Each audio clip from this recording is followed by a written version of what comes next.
బుద్ధిమంతుల్లాగా మన దీపాలు వెలిగించుకొని వెలిగించబడిన అనుభవంతో అనేక మందిని వెలిగిస్తా బుద్ధి కలిగి ఏం చేయాలి? ఏమన్నారండి ఆయన? దొంగ వలే వస్తానన్నాడండి. చెప్పొస్తాడు దొంగ, వీడికి దొంగ వెళ్ళిపోతున్నానని. దీని ఏమంటారు తెలుసు ఇంగ్లీష్లో? రప్చర్ అంటారు. రాకడ గురించి రప్చర్ అంటారు ఇంగ్లీష్లో. నువ్వు కన్ను రెప్ప ఇలా వేసి ఇలా ఓపెన్ చేసడానికి ఎంత టైం పడుతుంది? అసలు 50 సెకండ్ పడుతుందా?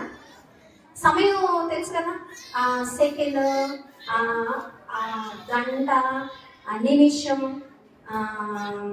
అలా కదా ఉంటుంది. నువ్వు ఇలా ఒక కన్ను రెప్ప వేసి కన్ను తెరడానికి సెకండ్ కూడా పట్టదు యాక్చువల్గా. ఆ టైంలో వస్తారు ఆయన. అంత సమయమే ఇడివి ఆయన రావడానికి. నువ్వెలా ఉండాలా? కాడికి టయానికి తిన్నావా, టయానికి పడుకున్నావా? కొంతమంది నిద్రకి ఎంత ప్రయారిటీ ఇస్తారండి.